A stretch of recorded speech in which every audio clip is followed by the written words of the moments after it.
Thank you, Madam Pro Tem. I have a few questions. When I'm a little more awake, I try to aggregate them so they might be a little scattered and redundant. There was mention from one of the speakers tonight that there's an assessment of 1,000 cameras and that this would be aggregated across the city. If Mr. Mingo can specify what the number of cameras are that we're looking at being covered by the DAC. My understanding is phase 2 of this project, which is before you, will be looking at the port cameras, which are approximately 130 to 134 cameras. And there are currently 4 City of Oakland traffic cameras that are existing that would be integrated into the system, as well as consideration in talking with BART, AC Transit, and Caltrans about cameras that are either in the City of Oakland or bordering the freeways of the City of Oakland. And I'm not sure how many cameras they actually have. I don't know where the number of 1,000 comes from, but that may be coming from the school district cameras that I've heard some of the speakers talk about, 700 cameras with the schools. That component is not recommended or a part of phase 2 of this project. So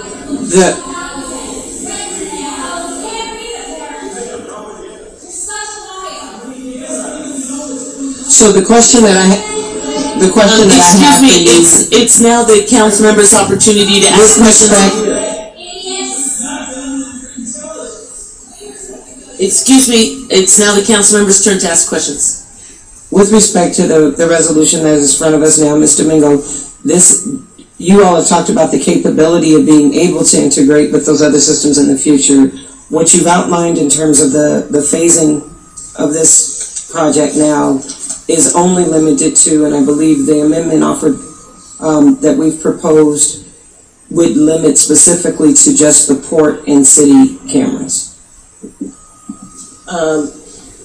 My understanding is that it would limit to port and city cameras and potentially the Caltrans cameras, the BART cameras, and the AC Transit cameras. Can you just specify that? So the other question with respect that I had with the operational system of the DAC, could you clarify whether or not this is ongoing monitoring or this is a system that is activated at times of emergency? Currently, the system is now activated in times of emergency. Once the system is completed, which would be forecasted by July 1st of 2014, if council should approve the resolution tonight, then we would be looking to staff the facility on a 24/7 basis. And with the staffing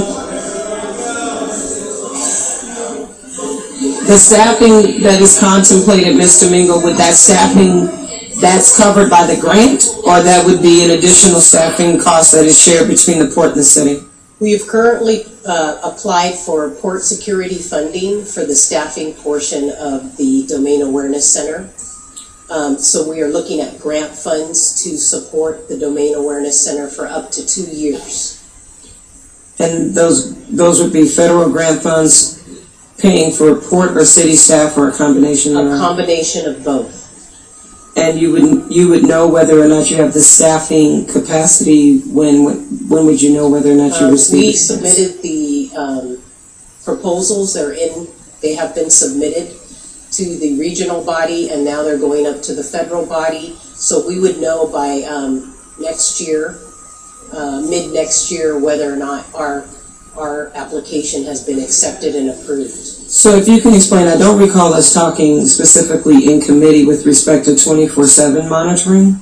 So make the case for what would be going on in the DAC for 24/7 monitoring. Okay, it was actually in the staff report that went to public safety and before it came to city council the week prior to that. And basically we would have a representative from the port at that facility, a representative from the police department, and we'd also need an emergency planning coordinator that would be looking at the functionality of the system and how it's being used on a day-to-day basis. The idea is that we would be monitoring critical infrastructure in the port area, since those are where the primary cameras are, between 130 and 134 along the port properties and their perimeter, and also the cameras that are there that are city cameras. There's 4 city traffic cameras that are near the airport and the port area. When this item was brought to the Public Safety Committee, we specifically addressed the concern of facial recognition technology. Can you please clarify the capability of the system and what you see in terms of the capacity of the system going forward? I am not the technology person, but my understanding is, and I will also defer to Mr. Baig, is that currently the system does not have that capability. Mr. Baig wants to speak to that.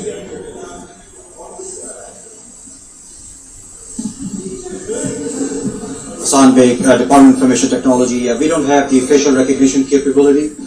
Neither we have the facial recognition nor we have anything on the roadmap.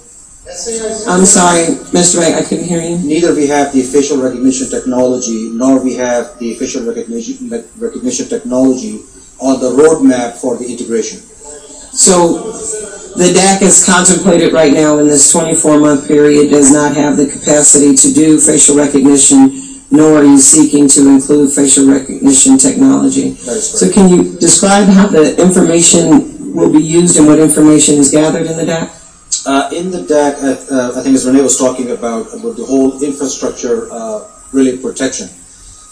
The issue we have in OPD and OFD is that we have a number of different disparate systems. These are all operational systems. So a responder responding to a 911 call or a firefighter responding to a fire, the challenge we have is that that individual has to look into 3, 4, 5, or 7 different applications. And that severely impacts the performance as far as the response time is concerned. So this Domain Awareness Center, the core of the DAC is the software which we call PSIM, which is the Physical Security Information Management System.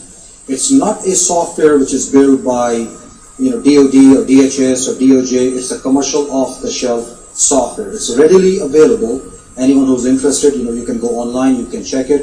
It is the same software used by many private companies for their infrastructure protection, for the workflows Renee was talking about. One of the challenges we have is that a lot of time when you are responding, you have to look into so many different databases and so many different applications.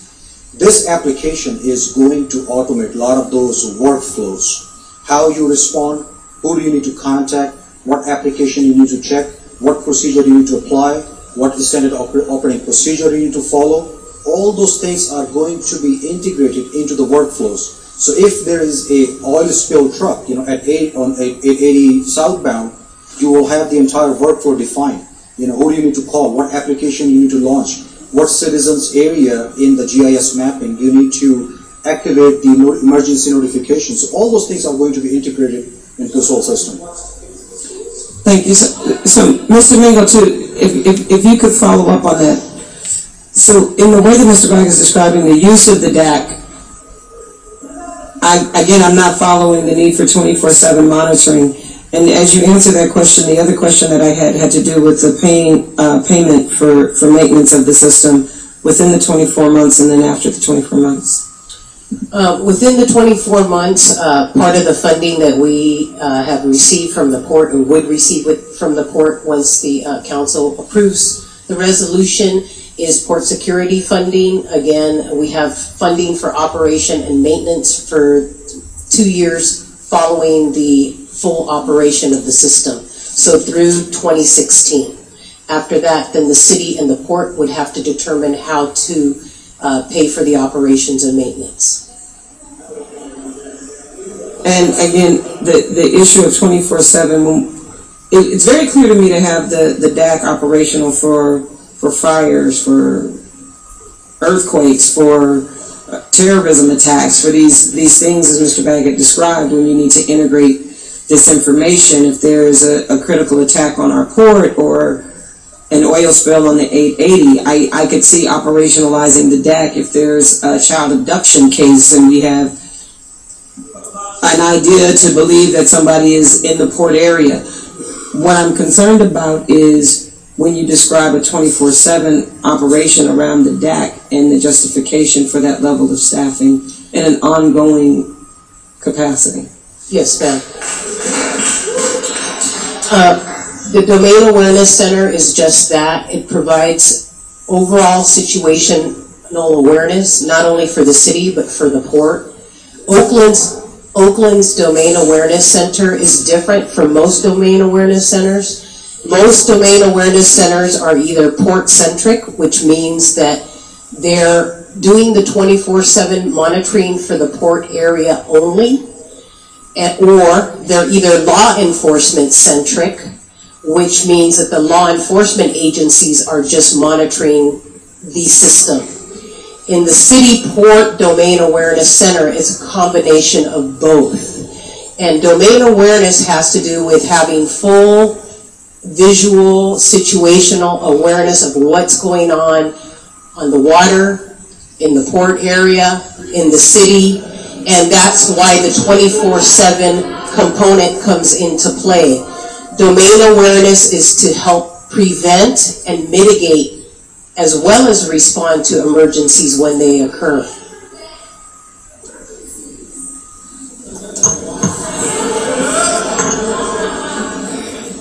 Madam Pro Tem, yes. Did you have just a few more questions? To beg my colleagues' indulgence.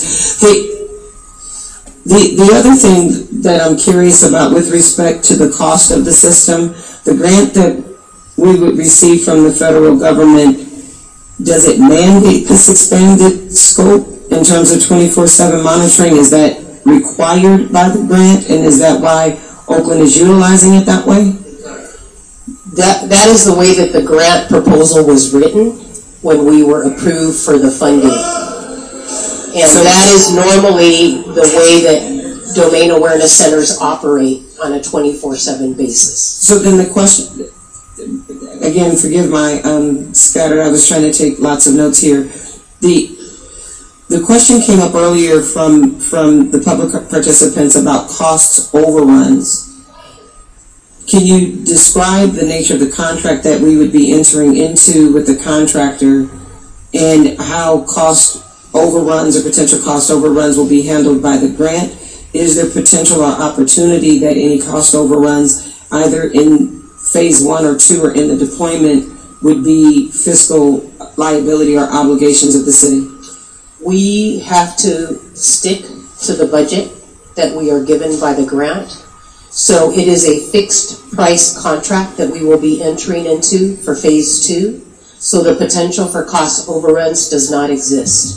Madam Chair, I want to just pause for a second so that we can get a motion to extend the meeting past midnight. We are well past our deadline. Is there a motion to? So moved. All in favor? Thank you so much.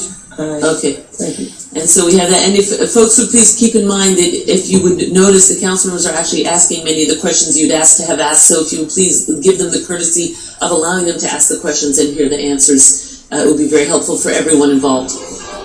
And Mr. Mingle, and this will, I will let this be my last question and yield to my colleagues.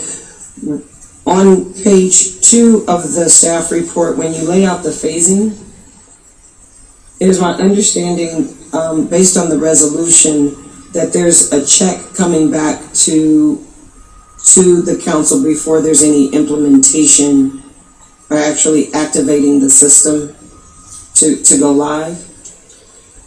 Yes, we will be back in April to provide an informational report regarding the project status and the status of any memorandums of understanding with either Caltrans, BART, or AC Transit.